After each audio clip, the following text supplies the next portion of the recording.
Let's bring in tonight's panel, former Liberal Senator Hollie Hughes and Daily Telegraph journalist James Willis.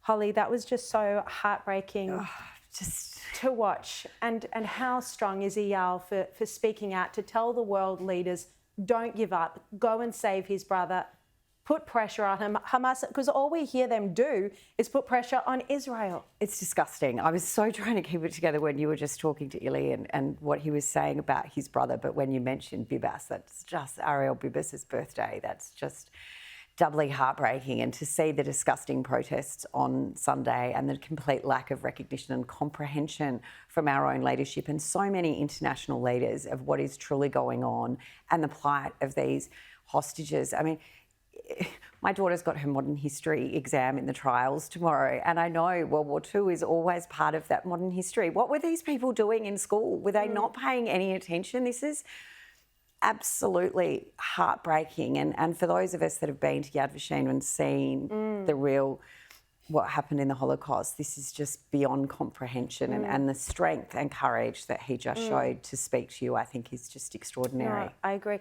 And James, you know, the protesters on Sunday on the Harbour Bridge, they claimed it was a protest for humanity. Well, what about the hostages? I didn't see any posters for the hostages. Well, and also you had flags, and as you've just displayed there, I mean, it is staggering that someone would turn up to a public event dressed in a terrorist symbol, with names and organisations that we had long fought against and defeated, that are the most barbaric type of people.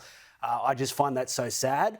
I think there's a couple of things to note here. The one thing that gets lost in all of this is that we often look at this from a prism and go, oh, this is terrible, we need to stop it all of a sudden. And the way that the Prime Minister is going in this space, and that response to Phil Curry, the journalist there, where he was asked about America and him saying, well, look, we're sort of on our own on this. I mean, come on. Seriously, how much does he want to offend the United States of America with his responses and the way that he's dealt with things over the last few months? I look back to 9/11 and I think about the way that that changed the world and changed America, and how determined America was after that to go after Osama bin Laden and stop Al-Qaeda and the terrorist organisations. And I think that perspective is lost here when Israel has hostages that it needs to recover, that are still alive. You've shown those images there. That is a very, very important part of this that is overlooked. But also for everyone that is saying, OK, come on, guns back, let's find a two-state solution. I mean, OK, with Hamas, if Hamas are there, it cannot be done.